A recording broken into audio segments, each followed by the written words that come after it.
For starters, this budget does give us the impression that it's a very social budget. I mean, no announcement of GST hike was made.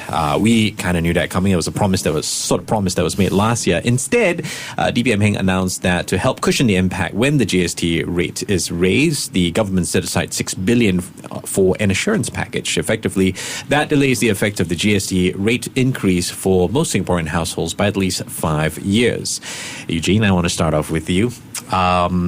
Words like raising GST sooner rather than later, about securing our future. We can't keep dipping into our reserves. Words like, we should never take our reserves for granted. No finance minister likes to raise taxes. How do you feel about all this, given the landscape that we really hope to be able to make some money when tourism opens again? Well, I think when you look at the GST hike, I think that the government has signaled that it's going to be sooner rather than later. And I think it's probably an indication that we need to bite the bullet. And I don't think there's ever a good time, to raise taxes, right? Whether you're the finance minister or whether you are the consumer. But I think here again, the government is using the opportunity of the budget statement, to underline the need for fiscal prudence, fiscal discipline, fiscal accountability. And given the fact that we are now having more social spending because of the way society is developing, the needs, the expectations have grown. I think that there's perhaps no two ways about it, but there probably will be the need to consider alternative taxes, whether we're looking at wealth taxes and all. Because I think the tax landscape is changing quite significantly. I think the Deputy Prime Minister did allude to that, through the international tax regime, that is evolving. But I think in the end, it's really this constant iteration about the need to fund increased social spending through a hike in GST. I think the government hopes that with regular iteration, people will become comfortable with the idea and see it as part of their contribution to a stronger social compact. Yeah. Are you guys online shoppers, by the way, or I'm sure your family members are? Yes, I think we all need to get shopping done before Jan 2023. God, yes. So you got 2 years to get all of this done. And for this, I want to turn to Teck Kin from UOB. So low value goods from January 2023 will get GST. Right. 2 years. What is this? What do you make of this? Like, shop as much as you can before 2 years? Because it's interesting. I buy something less than $400. What's the impact of 7%? I buy something above $400. That's a lot more money. Right. I think this is, more from, also, I think just now Eugene mentioned about this on the discipline side, in terms of GST hike. Sure. So before GST hike, get used to it. That's something else. Right. Yeah, Okay. There's something more coming as well, right? More coverage. But I think from a fairness point of view, equity point of view, if you buy these small items that could, your neighborhood shops and your physical stores in Singapore are being disadvantaged because we have to, it's more expensive because of GST. If you buy online, you don't have to pay GST. So from equity point of view, I think it's important to address that. It's important to address that, especially now that everyone is cooped up in Singapore. In Singapore, so you should encourage people to shop local as well. Sure. Support your local shops. Sure. So this will partially address the equity point of view, and also, of course, revenue raising is also another part of another part of the reason to do that in order for those companies operating outside Singapore also to comply. Right. So it's like conditioning. Well, I know you've got some thoughts on this. Yeah, I think it takes business also need more time to prepare for the implementation, which is not so straightforward. So the affected business may need to change their business processes. So by providing early notice now, will actually facilitate such preparation and foster compliance. So this early announcement is not uncommon by international standard, as OECD has urged all tax administration to provide ample notice before change of any tax rules. Just to add on, yeah. This is like the education system. You got to take PSLE, so what are you waiting for? But Mr. Lam, I want to take a different perspective. We talk about how, get condition the Singaporean, get them prepared and whatnot. But has anyone ever thought about people in your federation, business owners? Do they say things like, have you heard things like, if they raise the taxes, it's going to help us recover sooner? What are you hearing?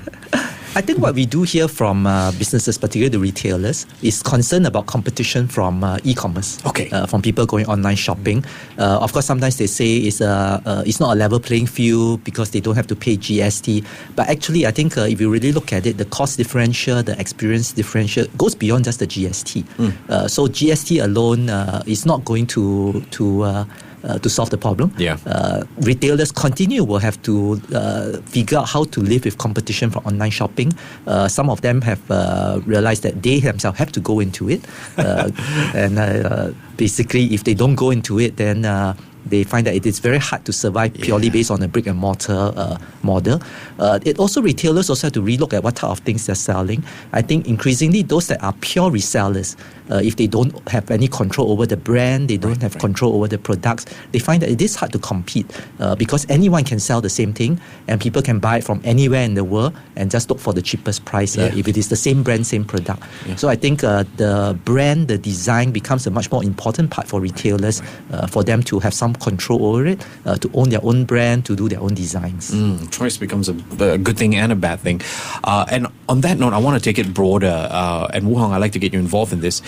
So, things like being mindful of international tax developments, downside risks to a country's revenue. What's happening around the world versus what Singapore is doing? Do you have any thoughts on that where tax implementation is concerned? Okay. I'll try to explain it in a very simplified manner. Okay, the OECD-based erosion profit shifting, in short we call BEPS, are actually proposals aimed at stopping large firms from shifting profit to low tax places. Okay. So there's this push that OECD trying to determine taxation based on the size of the market. And if this go through, this will affect Singapore corporate tax revenue because Singapore is a small hub economy with a very low consumer base compared to bigger economies with high consumption. So that's one aspect. The other aspect of this BEPS also involve a minimum global tax initiative or proposal. So it will allow countries to tax their multinational corporation more, which means such firms may be paying most of their taxes at home, even if they get preferential tax rate to set up shop abroad. So if these two initiatives take place, the impact on our revenue base could be quite swift and quite sizable. So in other words, we really need to closely watch out what's happening in the international tax front. I want to do two more things and try and get in some final thoughts as well. Teck Kin, this one's for you. It's about the SINGA program, which is the Significant Infrastructure Government Loan Act. 90 billion for borrowing under SINGA. And this is the proposal. It's basically a way, as DPM described, an efficient way of distributing the fiscal responsibility. But how do these bonds affect Singapore's fiscal position? There are risks to raising debt. We've seen it in other governments. What are your thoughts on this? Right. Okay, Elliot, I think this is important. This SINGA, this new act, I think it will be a later part of this year. We will get more details, but already the framework, the thoughts, the initial thoughts have been given to us, have been shown to us, is that there's a cap. The 90 billion is a cap. That means in terms of fiscal discipline, we want to make sure that we don't over-borrow. So we already set a cap at 90 billion. Yes. Right. So that shows that, we show the world that we are being mindful of how other people look at us, how we spend, how we borrow. Right. So there's already a cap. And the other part is important. You mentioned about our fiscal position. In the past, it has always been the case that we use our revenue to finance our expenditure, including the development expenditure, which is your MRT, your things like that, right? Your Changi Terminal 5, things like that. So these are huge ticket items, and it's spread across different generations. If you remember our MRT, it was built in it started in 1989 or something like that. So 30 years later, and after that, we are still enjoying the benefit of it. But it's the previous generation who paid for it, right, who pay for it. So in terms of equity distribution, equitable distribution, in terms of cost and benefits, so I think this Singa will come in. If you look at our Thomson East Coast line, just that one terminal, they're going to build a terminal where a few lines intersect. Just that one terminal costs about $2 billion. Just a terminal. Yeah. You know, you think about bus terminal and stuff like that. That terminal is $2 billion. So it's a huge amount, but the benefits will spread across multiple generations. So we want to make sure that you don't want to overdo it. Yeah. You want to make sure that it's some of the costs and also the benefits are being spread equally as well to match the cost and benefits, Elliot. Okay, a quick last word from around the room, and we'll start with you, Teck Kin. Did anyone miss out, in your opinion, from Budget 2021?